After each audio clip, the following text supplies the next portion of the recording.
icy, especially as the sun goes down. If it's unsafe for you to stay where you are at your home, travel to your destination really slowly. Just do it with extreme caution. You know, as I drove up to the EOC earlier today, I think I drove about 10 or 15 miles an hour the whole way. It's very dangerous out there, and it's getting more icy as the sun goes down. If you are also out trying to get supplies, or if you're trying to get a hotel room maybe, please keep an eye out for price gouging. And to help prevent price gouging, I'm announcing now that I'm actually signing an order this afternoon that prevents anyone from selling certain goods or services for more than their regular retail price, including hotel rooms. And if you happen to see evidence of price gouging going on in Austin or Travis County, or anywhere in Texas, I would encourage you to document it and then report it immediately to the Office of the Attorney General.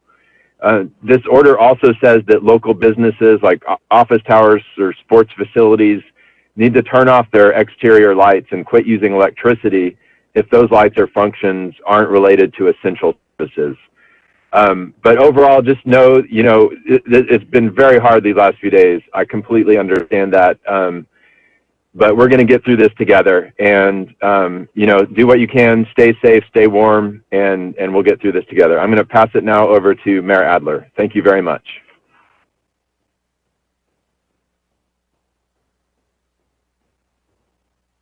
Judge, thank you.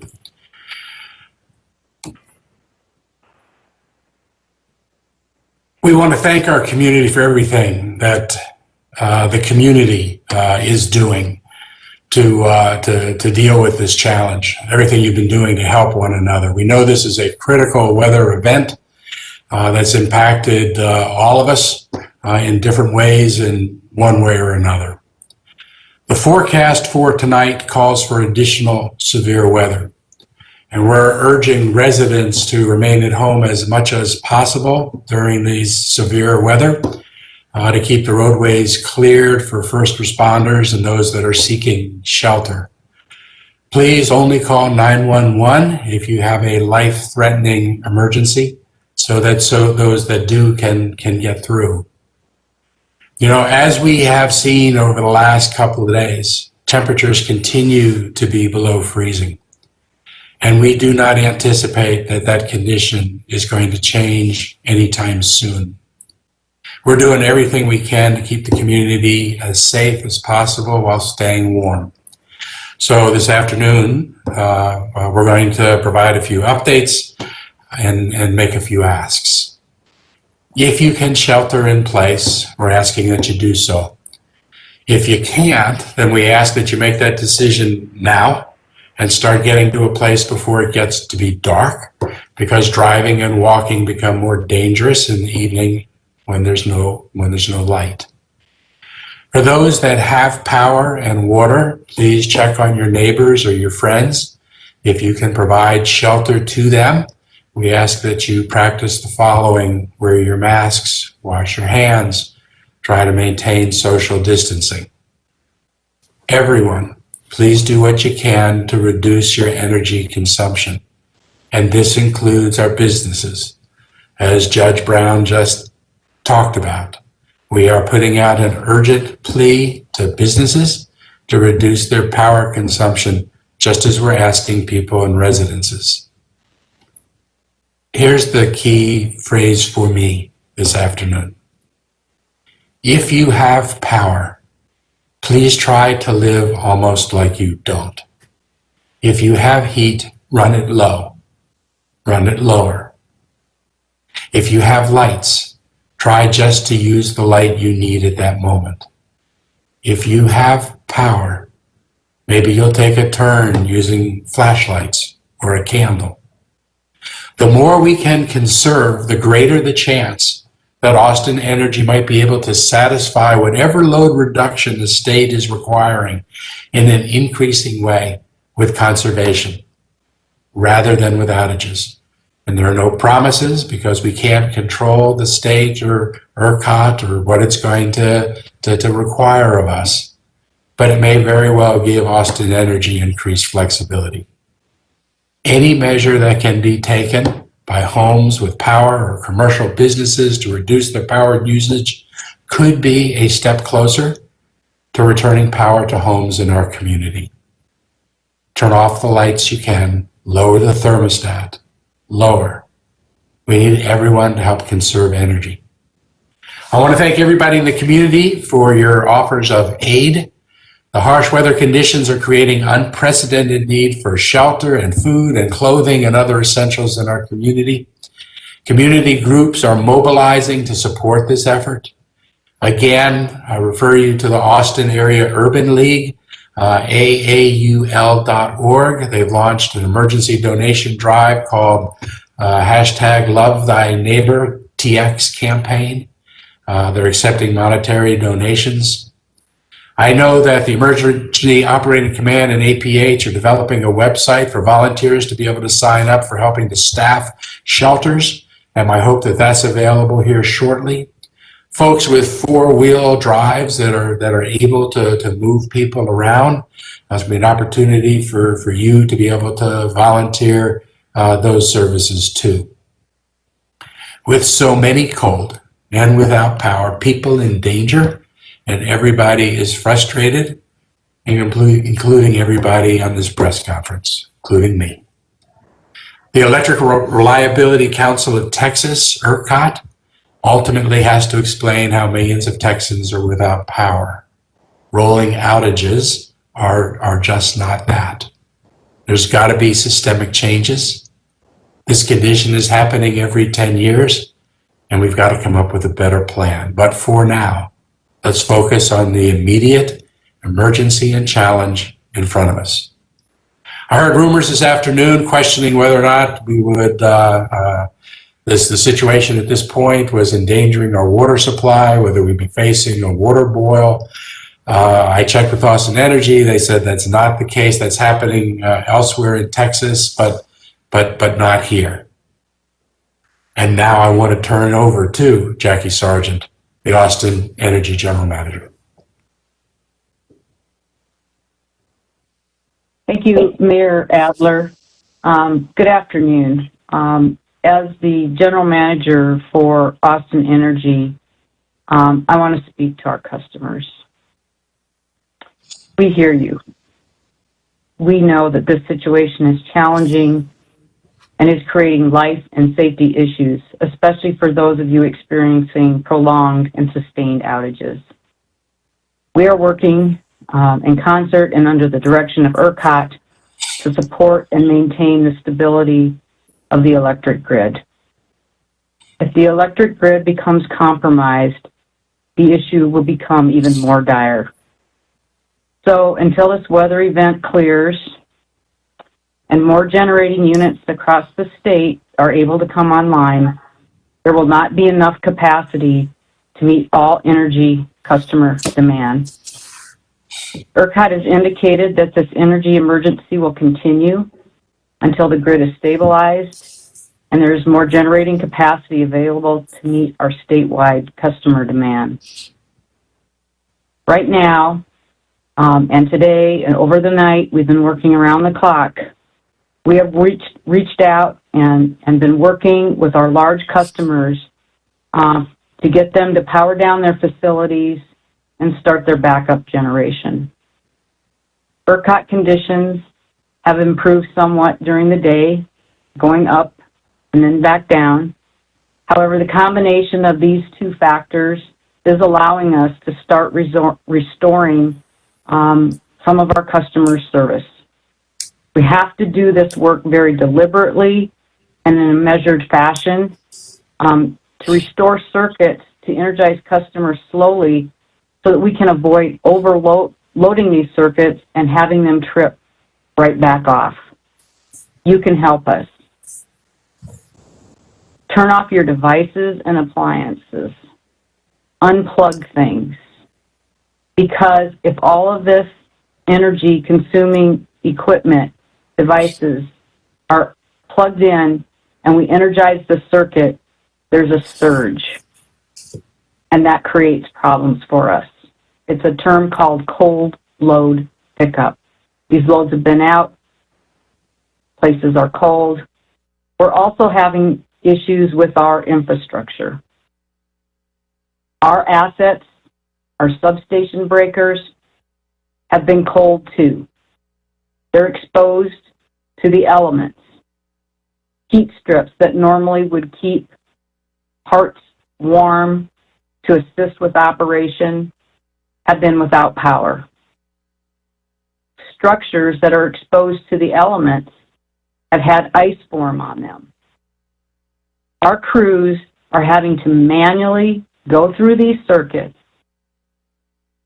out in the elements, address these issues, go up in bucket trucks, and knock ice off of switches and other devices in order to restore your service.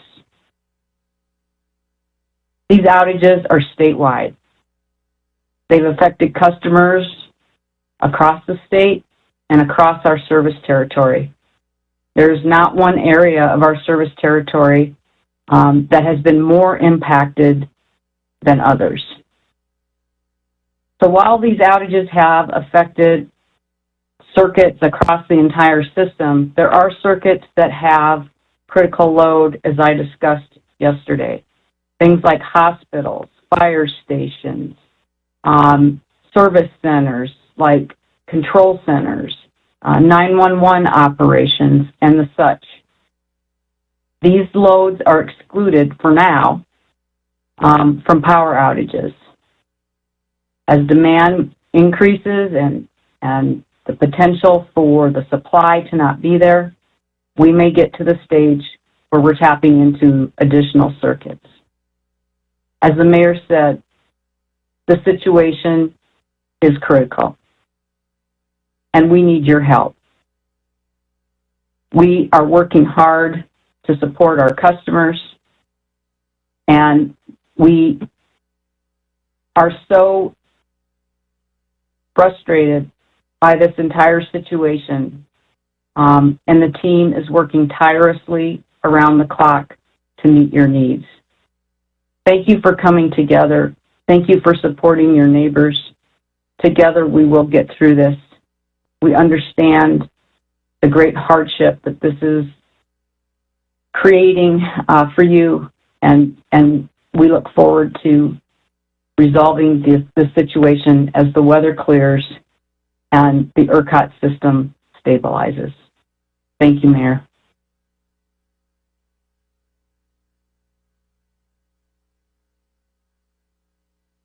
And now City Manager Spencer Cronk. Thank you, and I know that it seems like every time we're in front of you, we talk about how unprecedented a situation is. But yet, this again is another unprecedented situation, and I am once again confident that we will get through this if we do it together. But we want to be clear with you, this situation could last longer than today and tonight, and it is critical to prepare and make decisions now. Now, I've lived most of my life in the north and have seen plenty of snow and ice storms, but this is different. Not only because this is so unusual for us here in Texas, but from the additional impacts from our energy resources and the ongoing pandemic. I'm sorry that this is happening. Our Austin community is strong and resilient, and I know we will get through this, but right now we need to focus and work together to protect our most vulnerable. I'm going to take time now to provide a list of resources and safety tips as we all continue managing through this event. First, the City of Austin, along with other agencies, have opened up additional shelters. Palmer Event Center remains our primary warning center. Thanks to Austin Independent School District, we were able to open additional facilities, but have limited capacity.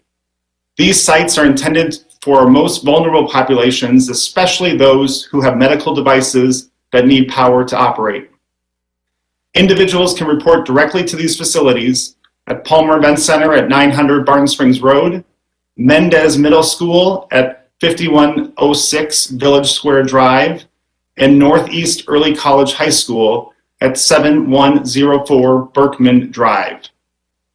The Austin Police Department is helping Cap Metro with transportation by providing free rides to cold weather shelters. As call loads allow, APD officers will assist with providing the community rides to cold weather shelters staged around Austin. These free rides are available through Cap Metro with the assistance of Austin police officers and support personnel. Please call 311 if you need transportation to a shelter.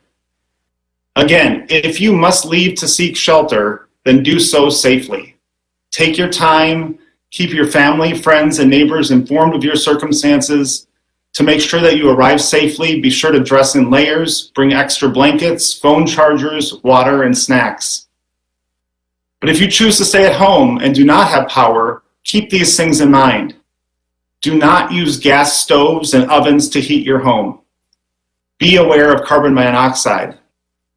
As Jackie said, disconnect appliances and electronics to avoid damage from electrical surges. Have alternative plans for refrigerating medicines or using power-dependent medical devices. Protect your property and prevent damage or uncontrolled water loss due to frozen or broken water pipes. For people seeking information about transit options, our partner Capital Metro will host a press conference immediately following this one to give an update on their services. You can join their press conference on Facebook Live at facebook.com/Capital Metro. We want to thank them for their continued support in emergency operations. Collectively, we want to thank all of our employees, partners, and first responders for the thankless job that they do daily, keeping our community safe. Most importantly, we want to thank you, our community. Many of you are taking in friends and neighbors, donating money, offering your time. I know we can't ask you to be more patient, but we can say thank you for the patience you've extended to us and the help that you've offered other Austinites.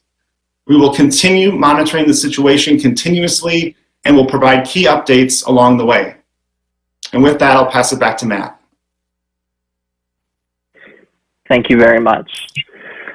Now I'll hand it off to our poll reporter, Heather Osborne from the Austin American Statesman, to ask questions on behalf of the media. Good afternoon, and thank you all for answering our questions today. The first question is from the Austin Chronicle. On a call with state lawmakers, ERCOT officials said they knew this disaster was coming last week. When was Austin Energy informed, and what steps were taken to mitigate power disruption?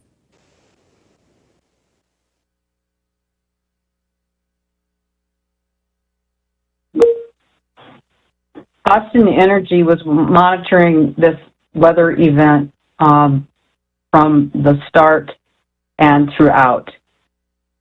Last week, we started with outages in areas of our service territory that were the result of storms that occurred, delivering freezing rain and ice that covered vegetation and our lines, our equipment, and brought that vegetation down and made contact, or it broke poles and wires. And we were focused on getting our customers restored. At the same time, looking at this weather event, and as ERCOT was sharing information, we were preparing as well. We have plans in place where we have identified the circuits that we have available that do not have critical load on them to be part of a ERCOT-directed load shedding event, so that we were prepared to assist ERCOT in maintaining stability of the grid and meeting our obligations as directed by them to do so. In addition to that, we have power generating facilities.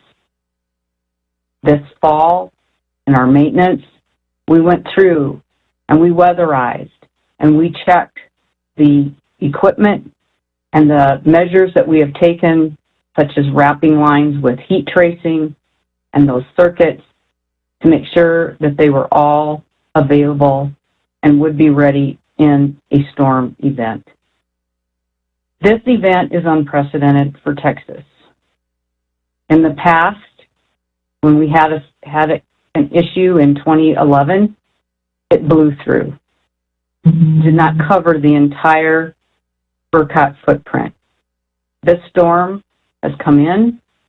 The sustained low temperatures have been ongoing, and the forecast is for additional weather to move through. We have done and taken the steps necessary to make sure that we can follow the instructions of ERCOT, make sure that we're supporting the stability of the grid, because as I mentioned earlier, if the grid were to collapse, if the demand would continue to go up, the generating capacity or supply continue to come down, there would be a point when the whole system would go black. That would take not just days to restore power, but weeks and even longer for some customers throughout the ERCOT footprint. That's what we work together with ERCOT to prevent. So we did take steps. We have been managing our system. There are certain things like weather that are out of our control, and our teams have worked tirelessly. Our crews have been there.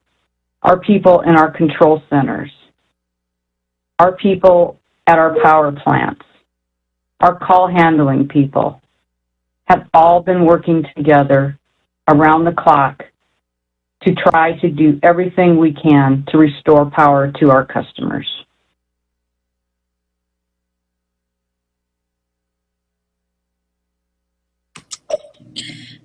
Okay, the next question is from Reporte Austin. Do the warming centers provide basic items for families like food, water, baby food, diapers, etc.? Do they have Spanish-speaking translators? I'll start out, and then maybe Spencer could follow up. So the Mayor Adler and I last night went to Palmer Event Center to see the operation there. And to answer your question, yes, in general, you walk in, you're greeted by people that check you in. There are Spanish speakers there as well that can help check you in. There is a large area of cots, and then there's a sort of secondary area where people with families or small children can be in kind of a slightly separated, more quiet area. And then there is food as well. And there, from what it looked like last night when we went to see it, there was sufficient food for people to be in the shelter for the next few days. As far as your specific question about baby supplies, I do not know the answer to that, and maybe see if the mayor or Spencer would know the answer to that one. I think the short answer is we can provide the cots, the food, the water, the power, the basic necessities. We can make sure that those are available for everyone. But we do ask if you are coming to bring what you need as well, because we're all in this together. We're going to provide what we have and what we can. But again, as I mentioned before, if you're planning to come to one of these shelters, also bring what you can provide as well.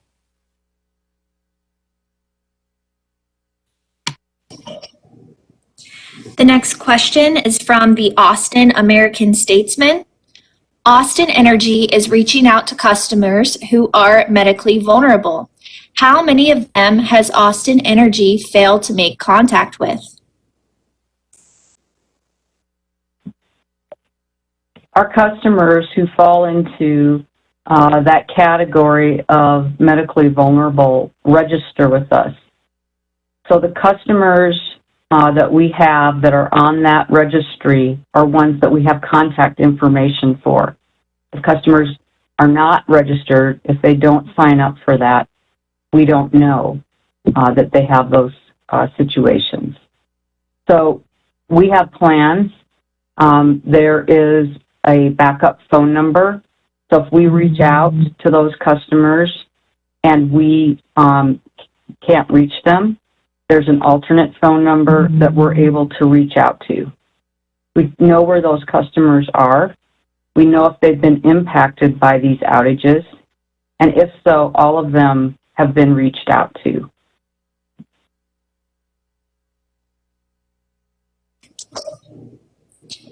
The next question is from KXAN News. How do homeowners know if their power is out due to rolling outages or due to down power lines and other infrastructure problems?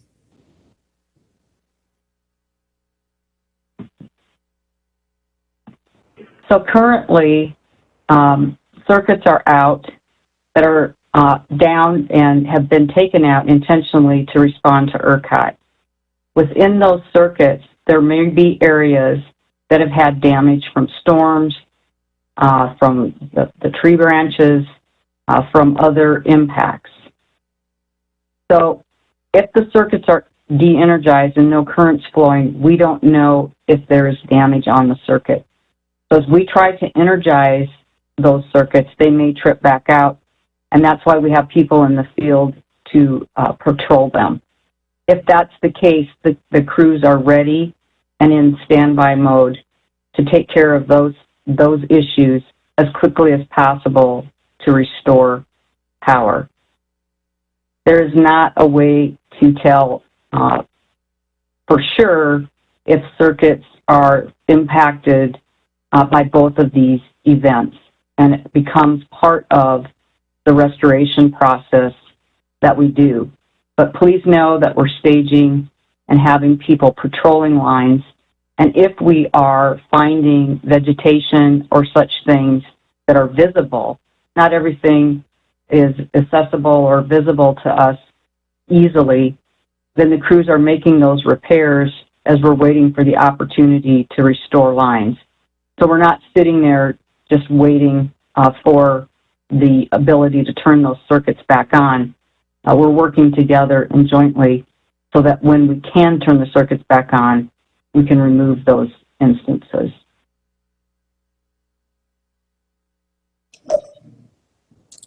The next question is from Fox 7 Austin.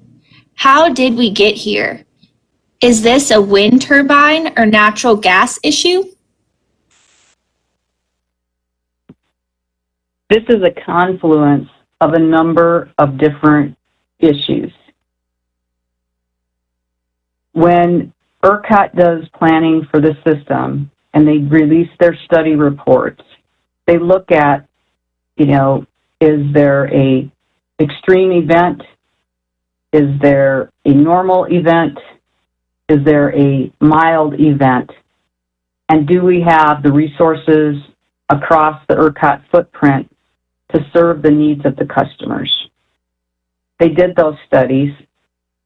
They were satisfied with the reserve margin. And we went into this winter prepared to keep the lights on. This storm came in. This storm is widespread. It ranges all the way from Canada down to the coast, and there are other systems that are being impacted. So in addition to ERCOT, SPP has been impacted, and there are other areas in this footprint that are having issues and asking for significant conservation measures from their customers. But it has come in and it has stayed here. It has caused issues with wind turbines, icing, and they can't generate. It's covered solar panels with snow. It's caused icing and cold weather, extreme cold weather, to generating infrastructure that's not used to operating in those environments for long periods of time, causing them to break or to freeze up. Gas supply, natural gas supply has been impacted. And there are constraints on the natural gas transportation infrastructure as well. All of these things came together. All of these things came together, and customers were calling for more and more energy supply to heat their homes, to work from home, for businesses and such, which raised the demand higher than what was anticipated, higher than what ERCOT's planning had indicated in their studies that they had done in preparation for the winter. So when the generation was no longer able to generate, when the constraints on the generation curtailed it, and the load started to go up, there's a band that has to be maintained, because if the load becomes more than the generation, the system will collapse. And that's how we got to this situation. The generating capacity came down, the load requirement or demand from customers went up, and we're trying to maintain this margin to not cross that line and go into a total system blackout.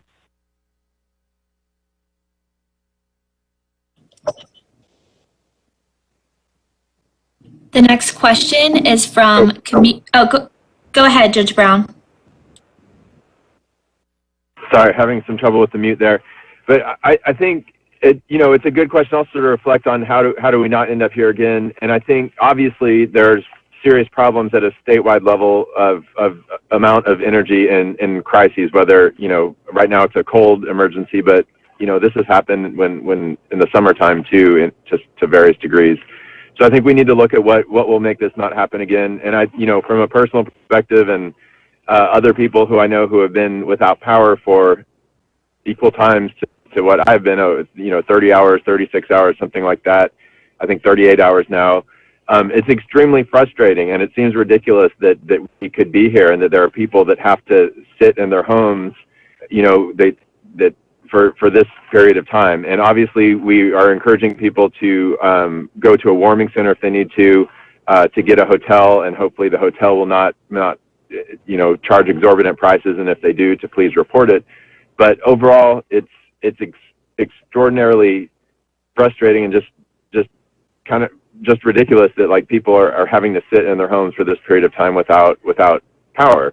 And so I think we want to make sure to look at ways that we can work on a system to where we can do rolling blackouts, to where it's not, certain parts of the population in Austin, including where I live in Hyde Park, that are without, or South Austin or wherever it is that you live, that are without energy for 38 hours, and instead trying to figure out ways that we can maybe modernize the system here in Austin to deal with the failures of ERCOT, but to modernize the system to where we are able to do rolling blackouts and not put all of the burden on some part of the population. Honestly, to me, that's the most frustrating part of all of this. But getting through it is what we need to focus on now, and that means following the advice of Austin Energy and reducing your consumption. If you do have power, try to pretend like you don't have power in some ways, and keep that heater temperature as low as possible and turn your lights off as much as possible. Thanks.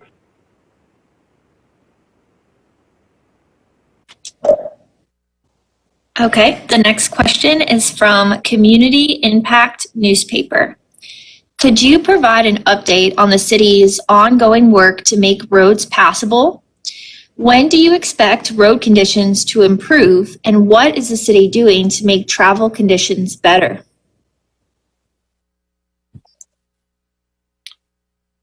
I'll start, and certainly this is a collaboration with many of our partners, but we are having our crews work nonstop from our Transportation and Public Works Department to put down sand and make sure that they are getting rid of as much as we can during the day when the snow has melted the most.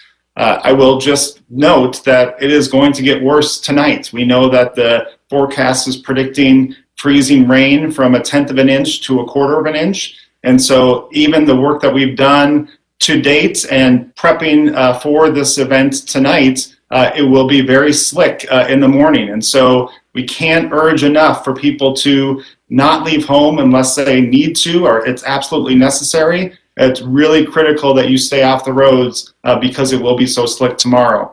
But with our Transportation, Public Works, and our partners at TxDOT, we are all doing everything we can to make sure our roads are safe and passable going forward.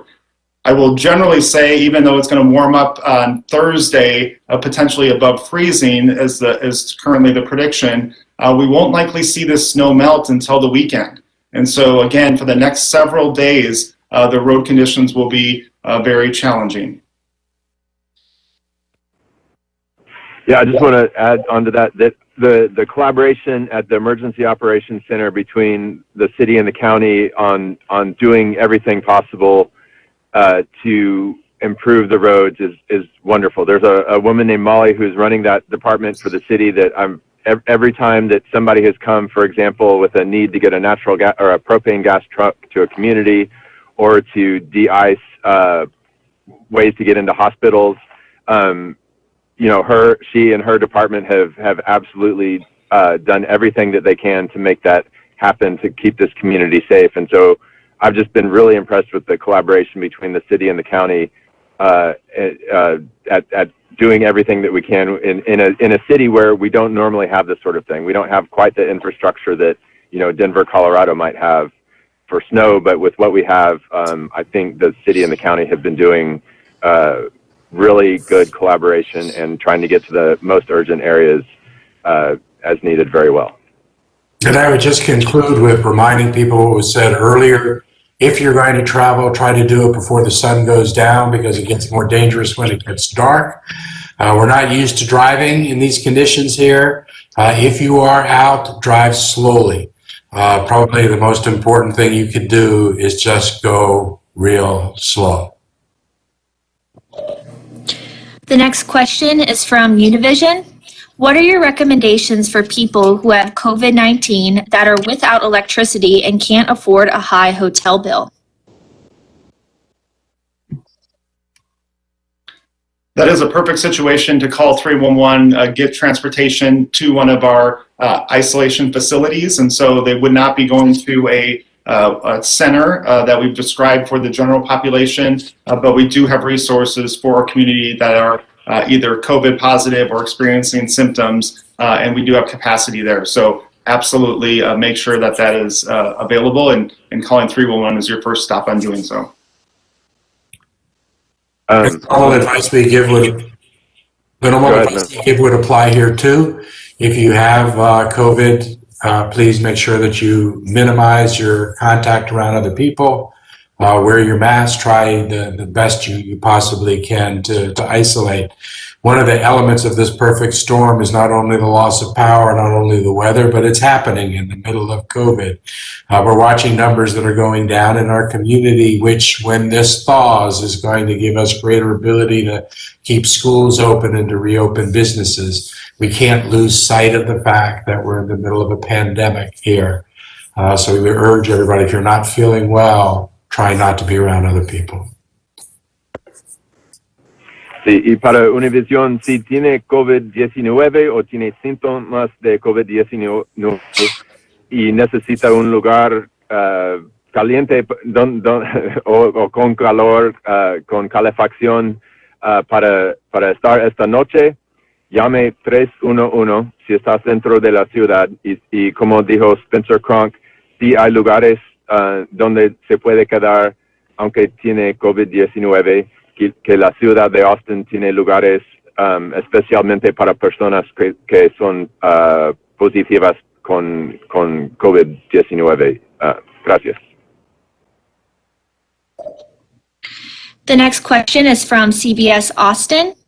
Austin Energy issued a statement saying they were working with the Building Owners and Managers Association and the Downtown Austin Alliance to curtail power use downtown since the area is currently excluded from load shedding. What specific definitive actions have been taken to conserve energy in downtown?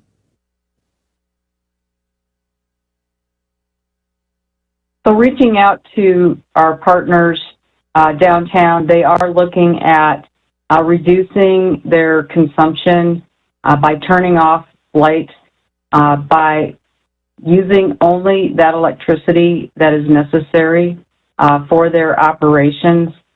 We had a reach out to the Chamber, to the Downtown Austin Alliance, and also with the building owners, and asking them to work with the buildings downtown to provide us with conservation efforts, lowering thermostats, covering windows, doing everything that they can to use as little electricity as possible.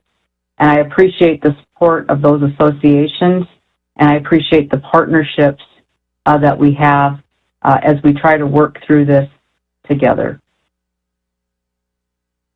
Those associations that were mentioned have all reached out to their membership as well. Downtown Austin Alliance, the Chamber, That's the greater Austin Chamber, but also some of the community chambers. The Hispanic Chamber, I understand, is doing that as well. The Real Estate Council, all reaching out to their membership. And along those lines, the order that I'm signing this afternoon will include a provision requiring that buildings, sports arenas, places with a lot of exterior lighting like that, do not light them unless it serves some sort of essential function. So hopefully that combined with the good efforts that the mayor described in working with the Downtown Austin Alliance result in businesses, sports stadiums, places like that you may have seen that had lights on when a lot of people don't have power. Hopefully that will change this evening. The next question is, oh, sorry, go ahead. Real quick, I just want to remind everyone we have about 15 minutes left. The next question is from Fox 7 Austin. How do people get to the warming centers if they can't drive? Will they be open all week? Where are they located? So I'll take this, and happy to repeat some information I said before, but again, I can't say it enough times because it is so critical that if you need a ride to a shelter that you receive it. And so we have established a relationship between our Austin Police Department and Capital Metro, and they will be providing transportation to these shelters. Call 311, they'll take down your information, make sure that they have what your needs are and in that. And we will be keeping these warming centers open as long as the weather dictates. And so we know that will be a next, at least today, tomorrow, and then if we need to keep them open longer, we will. So we will make sure that our community is staying warm, staying safe, and we will provide rides if you need them. I'll just repeat the ones that are available with capacity right now that we're directing people to: the Palmer Event Center at 900 Barton Springs Road, the Mendez Middle School at 5106 Village Square Drive, and Northeast Early College High School at 7104 Berkman Drive.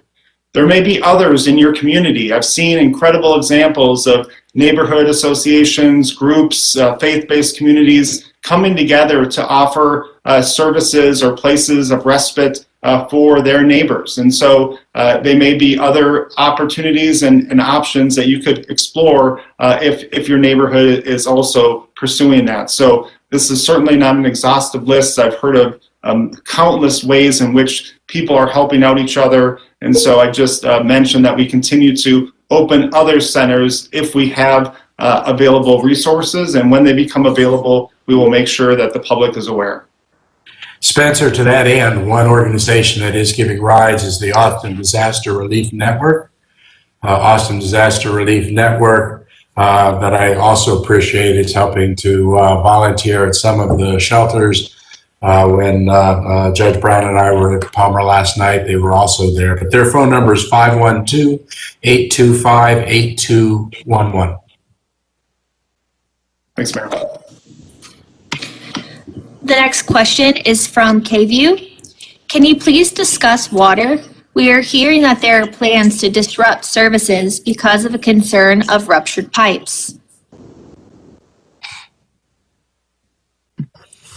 I can start and then I'll ask Jackie if she has to add anything, but there are no current plans to disrupt service. We are holding steady. Our system is strained, but we are able to keep up and make sure that the resources are needed where they need to go.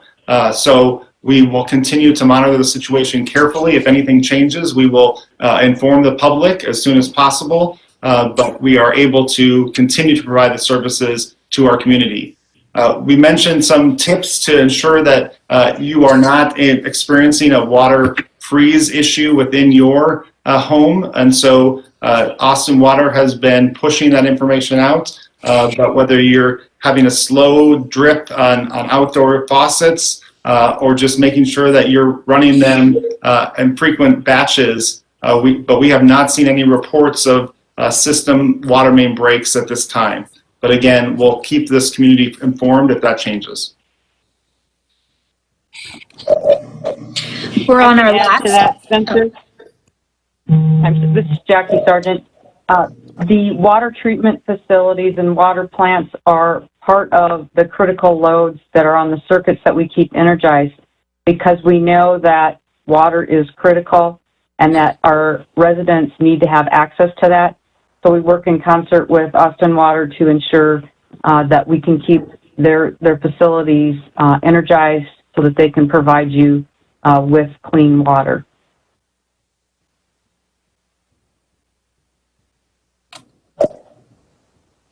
We're now on our last three questions. The next question is from Austonia. How many people are currently at the 4 warming centers? What about the cold weather shelters?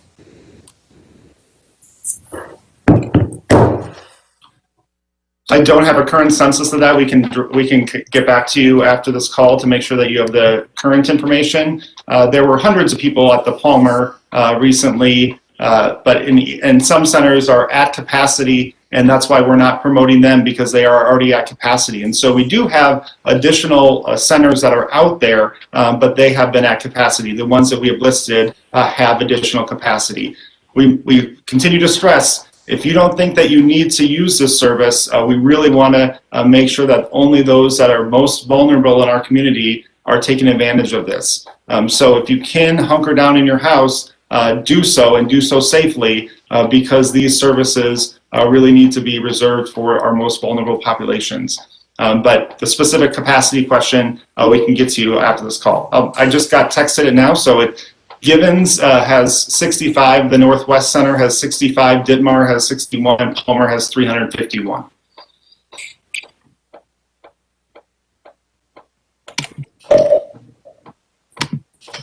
Okay, the next question is from KUT. Did Austin Energy order factories to shut down? We reached out to our large customers and we asked them to please conserve energy, shut down processes that we could. When we got to more extreme conditions, we reached out, and those of our customers that have backup generation, we curtailed them. And then we reached out to our largest customers, and in partnership with them, they shut down their facilities. That's not necessarily something that's easy to do. So we really appreciate them for assisting in these extreme circumstances, because we have had to increase the amount of contribution above those circuits that were identified. And so we have been able to work with them to get that done.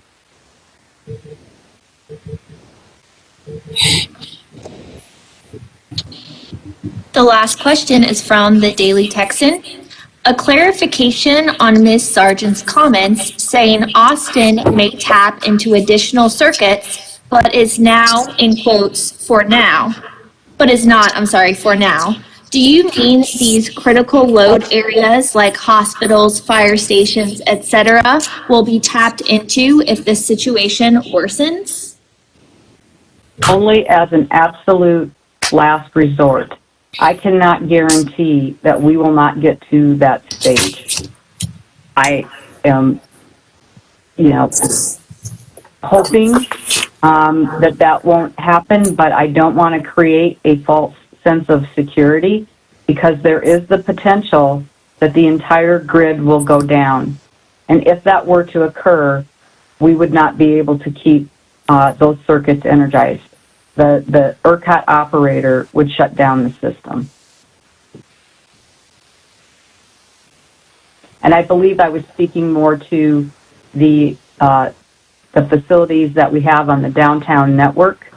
And because of the complexity of that system, being able to sectionalize and shut off individual loads or circuits, it becomes very challenging. And then when you go to the restoration efforts, and we have some vital telecommunications equipment and infrastructure that is maintained in those facilities. There's government facilities, there's hospitals and such, so it makes it very challenging.